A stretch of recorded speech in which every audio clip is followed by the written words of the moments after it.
1º de agosto foi o dia da sobrecarga, ou seja, o dia em que a humanidade esgotou o estoque de recursos naturais que a Terra produz em um ano. A data é medida desde 1987 e que preocupa é a cada ano e passa, esses recursos terminam mais cedo. Por isso, ações de sustentabilidade se tornam cada vez mais importantes. O reuso da biomassa para a produção de combustíveis e produtos renováveis é uma delas. Aqui comigo no estúdio está a pesquisadora da UFAL, Simone Meneghetti. Eu não sabia que tinha esse dia da sobrecarga. Então a população vai aumentando, o uso das energias esgotáveis. Isso, esse índice, né, ele vem sendo medido há algumas décadas e, de fato, as estatísticas apontam que cada vez a gente atinge mais cedo, no período de um ano, né, o esgotamento, né, dessas possibilidades de uso adequado dessas matérias-primas, né, para a sociedade, para o conforto, para os transportes, para aquecimento e outras aplicações. Bem, por exemplo, o petróleo, né? Pois é, a questão do petróleo é sempre uma controvérsia, né? O petróleo vai acabar. O que se vê hoje é uma dificuldade maior, né, de prospecção, de utilização e refino desse petróleo. As jazidas estão mais difíceis de serem exploradas. Existe associado também ao uso do petróleo uma questão ambiental, que isso está sempre comentado, a gente vê em jornal, televisão, documentários, catástrofes ocorrendo em função dessa utilização excessiva desses recursos oriundos de fontes fósseis, petróleo, carvão, xisto. E nesse contexto que entra a biomassa. Não é um assunto novo. O que se vê é a indústria do petróleo com constantes investimentos tecnológicos, investimentos em pesquisas e desenvolvimentos, e a biomassa sofrendo, então, interrupções, ciclos de investimentos, e por isso, então, que ainda há necessidade de se desenvolver essa utilização dessas matérias-primas. E como já foi comentado, quando se fala desse esgotamento, a biomassa assume um papel bastante interessante quando se consegue processar resíduos de biomassa. Rejeitos, materiais que hoje não se usa para a obtenção, seja de combustíveis, seja de produtos químicos e insumos como polímeros oriundos dessas pequenas moléculas desses produtos químicos para atender, então, às necessidades do consumo da sociedade. Na verdade, o povo, as pessoas, nós, seres humanos, não fomos informados a contento. Por exemplo, na Baía de Guanabara se esgotou a pesca. Mais de 50 mil famílias hoje não pescam mais. Se esgotou o ganha-pão deles. Mais de 10 pescadores foram assassinados na Baía de Guanabara. Outros receberam recado e nada disso foi investigado. Sabe quem que isolou a Baía de Guanabara?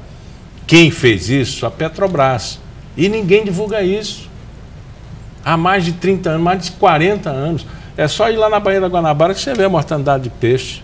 Isso o mundo inteiro, né, divulga, menos o Brasil.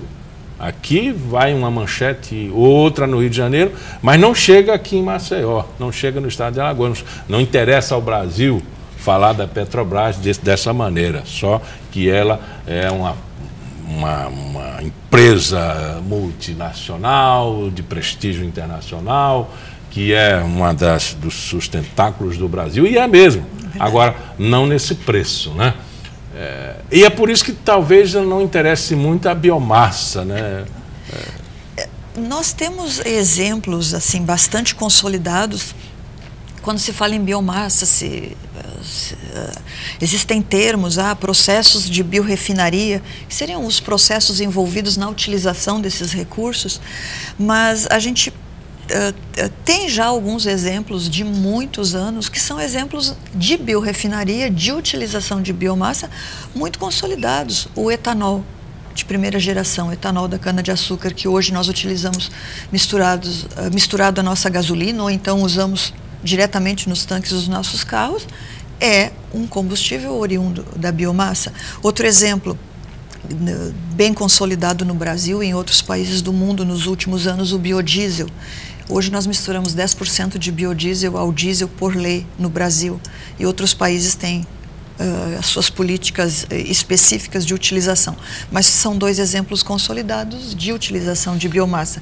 O que nós temos que fazer é investir em pesquisas para ampliar o leque de produtos oriundos da biomassa, que nós possamos inserir, então, esses produtos nas nossas cadeias de consumo. Para não gerar sobrecarga, né? Não piorar essa sobrecarga. Para minimizar aspectos ambientais, os vários aspectos econômicos. A gente sabe que várias vezes, por exemplo, a utilização do biodiesel misturado ao nosso diesel teve efeitos positivos na nossa balança comercial. Isso são aspectos que a gente não...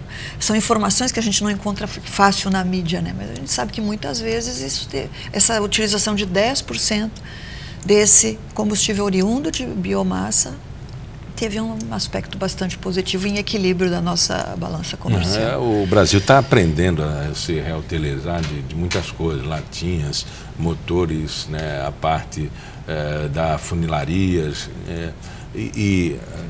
os exemplos trazidos aqui, cana-de-açúcar de segunda geração, né, o etanol de segunda geração, isso tudo é um avanço tecnológico. Aonde nós precisamos pesquisar mais e aonde nós podemos apostar? Então, eu citei esses dois exemplos como exemplos consolidados, o etanol de primeira geração, que é o etanol obtido por fermentação, e o biodiesel.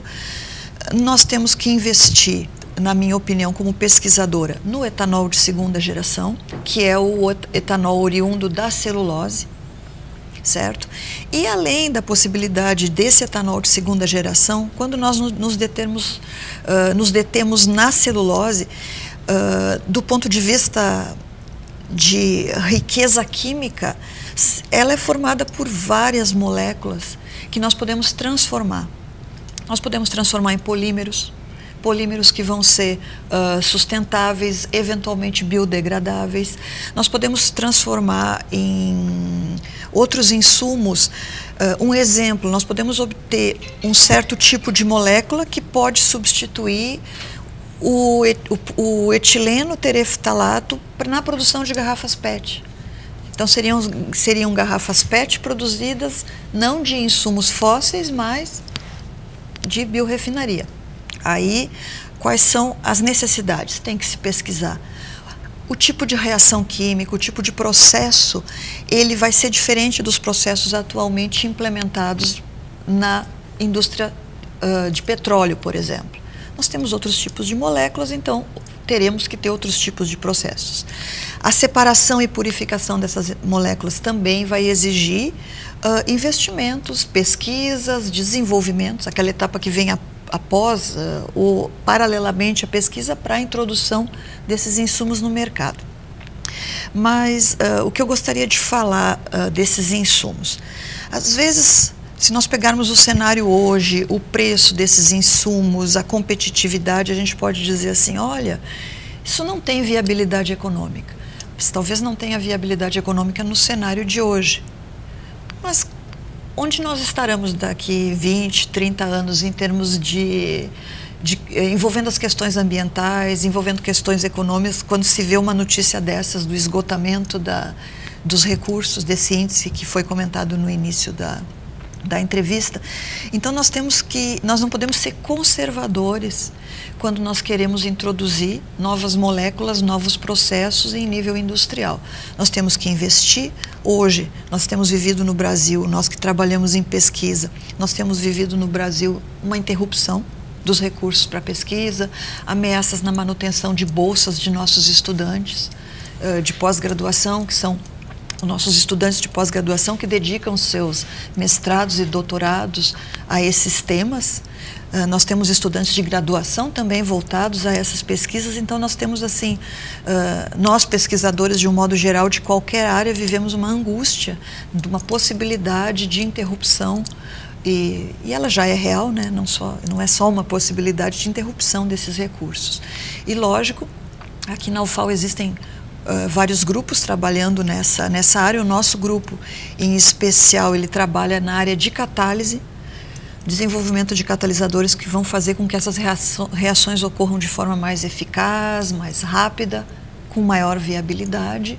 E o nosso grupo é o grupo de catálise e reatividade química do Instituto de Química e Biotecnologia, mas existem, lógico, outros aspectos que devem ser estudados desse tema tão promissor e tão complexo. O importante é aquela situação de que a lógica de hoje de sustentabilidade e lucro se apresenta dessa maneira, mas lá na frente, quando a gente vê que, por exemplo, nós estamos perdendo nossos aquíferos, que os agrotóxicos estão acabando com as pessoas, que metade da população vai sucumbir, aí a lógica deve mudar e deve se apostar em outra alternativas. E a gente precisa se antecipar, a gente precisa ter o pesquisador, porque primeiro vem um conhecimento, a pesquisa, a comprovação de uso, obviamente apresentando as razões de sustentabilidade econômicas e assim.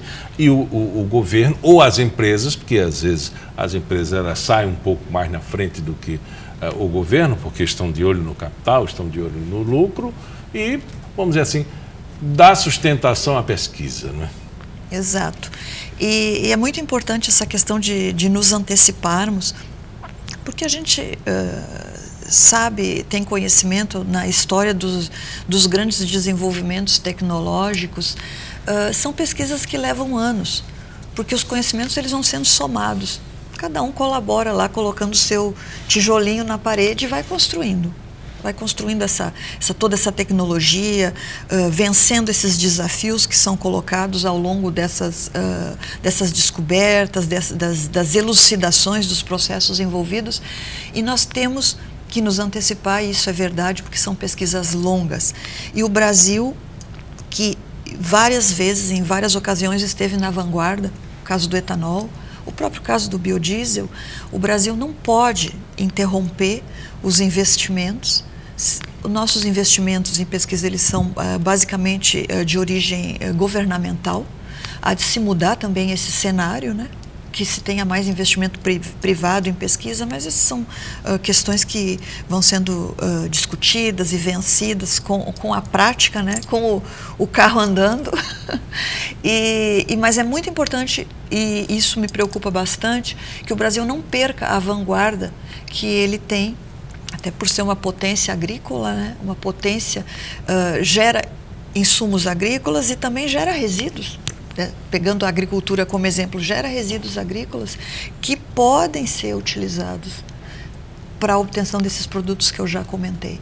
Então é importante que o Brasil não perca essa vanguarda, que se antecipe e que não perca mais uma vez o trem da história na área da biomassa. Conversamos com a professora Simone Meneghetti, ela é pesquisadora da UFAL. Muito obrigado pela entrevista. Obrigada.